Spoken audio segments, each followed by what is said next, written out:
એક પિતાને આવેલો વિચાર એ દીકરી સુધી પહોંચે અને દીકરી એ વિચારને એના દીકરા સુધી પહોંચાડે અને એ વિચાર જ્યારે વિશાળ સ્વરૂપ લે અને ત્યારે પર્યાવરણ પરિવાર છે અસ્તિત્વમાં આવે. નમસ્કાર, હું સદરાજ જાડેજા, મોરબી અપડેટમાં આપ સૌનું સ્વાગત કરું છું.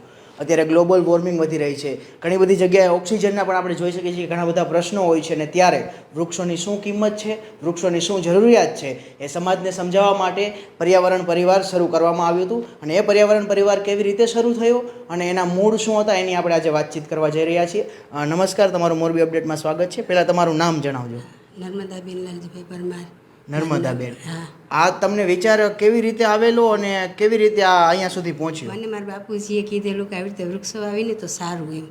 પછી ત્યારે તો હું કાંઈ કરી ન શકી, એટલે મેં મારા દીકરા રૂપેશભાઈને જી કહ્યું કે તમે કાંઈક વૃક્ષો વાવો, કાંઈક કરો. જી એટલે એ કામ એને હાથમાં ઉપાડ્યું અને એને આગળ વધાર્યું છે.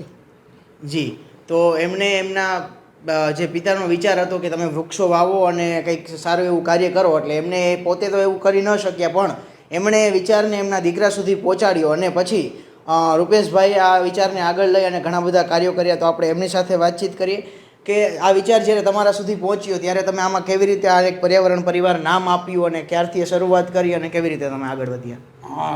પહેલાં તો મોરબી અપડેટને ખૂબ ખૂબ અભિનંદન કે આજે અમને આટલો સમય આપ્યો છે. તો આજે મારે મોરબી અપડેટ થકી એક વાત પહોંચાડવી છે કે આ પર્યાવરણ પરિવાર છે એ કોઈનું એકનું નથી, સમગ્ર વિશ્વ બધા માનવનું છે. આ પર્યાવરણનો હેતુ છે કે સમાજની અંદર કંઈક સારું કરી શકાય. એટલે રાજેન્દ્ર શુક્લનો મને એક શેર યાદ આવે છે કે આ અહીં પહોંચ્યા પછી આટલું તો સમજાય છે, અહીં પહોંચ્યા પછી આટલું તો સમજાય છે, કોઈ કાંઈ કરતું નથી, આ બધું તો થાય છે. એટલે શરૂઆત અમે કરી જ્યારે 2011ની અંદર મેં શરૂઆત કરેલી ત્યારે એમ થતું કે કંઈક આપણે કરવું છે, પણ કંઈક નવું કરવું છે. તો એમાં અમને વિચાર આવ્યો ત્યારે મેં બધા વિદ્યાર્થીઓને વાતચીત કરી. તો એક વિદ્યાર્થી એમ કીધું કે સાહેબ તમે બધા પાસે કે શપથ લેવડાવો.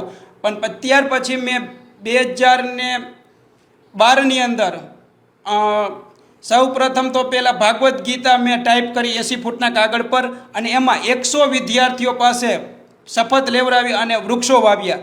એ પછી ધીમે ધીમે બધા વિદ્યાર્થીઓ જોઈન્ટ થતા જાય છે અને આજે એના પછી અમે ફેસબુકમાં કાર્ય શરૂ કર્યું. 2014ની અંદર પર્યાવરણ પરિવાર નામનું એક પેજ ચાલે છે કે જેમાં આજે 50,000 લોકો જોડાઈ ચૂક્યા છે અને એ લોકો બધા છે અમે જે માહિતી શેર કરીએ એ લોકો દુનિયામાં શેર કરે છે.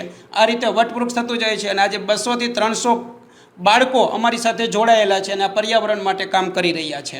જી, આ પર્યાવરણ પરિવાર ગ્રાઉન્ડ ઉપર જઈને કેવા કાર્યો કરે છે અને ખાસ કરીને કે જે વૃક્ષો વાવવાના કાર્યો હોય છે એ કેવી રીતે થતા હોય છે? આ પર્યાવરણ પરિવારમાં બાળકો બધા સાથે હોય અને વેકેશનના સમય હોય ત્યારે જ્યાં વૃક્ષો વાવવાના હોય ત્યાં બાળકો સાથે અમારી ટીમ જાય છે અને ત્યાં વૃક્ષો પણ વાવે છે. અને એ સિવાય પક્ષીના જે ઉનાળાના સમય આવે ત્યારે પક્ષીઓના માળાનું પણ પર્યાવરણ પરિવાર વિતરણ કરતું જ હોય છે. આમાં કોઈ પાસેથી અમે ડોનેટ લેતા નથી અને કોઈને અમે ડોનેટ આપતા નથી. સ્વેચ્છાએ બાળકો પોતાની ખિસ્સા ખર્ચ બચાવીને અને પર્યાવરણ માટે કામ કરી રહ્યા છીએ.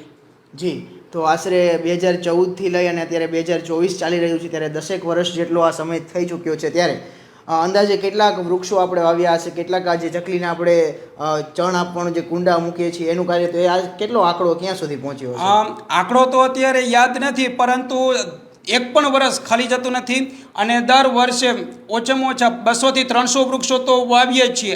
એ સિવાય 5 થી 10,000 ચકલીઓના માળાનું વિતરણ કરી ચૂક્યા છીએ અને ચકલીઓને ચણ કન્ટિન્યુ ચાલુ જ છે કાર્ય અમારે. અને એની સાથે મારા મમ્મી અને પપ્પા પણ જોડાયેલા છે. એ પણ રોજ સવારે ઉઠીને અને ચકલીને ચણ અને પાણીના પરબ મૂકે છે પશુ પંક્ષીઓ માટે. જી, તો આશરે એમ કહી શકાય કે આટલા બધા ચકલીના કુંડાનું વિતરણ અને આટલા બધા વૃક્ષો જે દર વર્ષે આશરે 200 જેટલા વૃક્ષો વાવવામાં આવે છે, જેથી કરીને પર્યાવરણમાં પણ જે ખૂબ જ અત્યારે જરૂર છે પર્યાવરણને એ મળી રહેતી હોય છે. ત્યારે લોકોને આની સાથે જોડાવવું હોય કે લોકો તમારી સાથે જોડાવા માગતા હોય તો કેવી રીતે કાર્ય થતું? આ જોડાવા માટે કંઈ વધારે મહત્ત્વની જરૂર નથી. ફેસબુક પર જઈને અને પર્યાવરણ પરિવારનું જે પેજ ચાલે છે એમાં જોઈન્ટ થઈ શકે છે. અને અમારે વોટ્સઅપની અંદર 8 ગ્રુપ ચાલે છે. એમાં જો કોઈને જોડાવવું હોય તો 79 843 42 756 પર મેસેજ કરી દે તો અમે એને પર્યાવરણ પરિવારમાં જોડી દઈએ છીએ.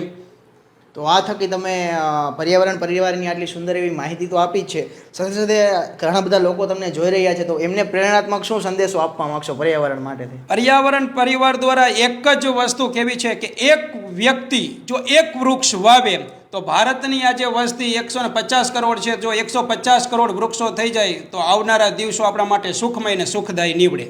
જી, તો વૃક્ષો વાવો અને જીવન બચાવો આવા ધ્યેય સાથે જ્યારે પર્યાવરણ પરિવાર આટલું સરસ કાર્ય કરી રહ્યો હોય ત્યારે આપણે એમના સાથે જોડાય અને આ કાર્યમાં એમને ખૂબ મદદ કરીએ એવી આશા સાથે જોડાયેલા રહો મોરબી અપડેટ સાથે. ખૂબ ખૂબ આભાર.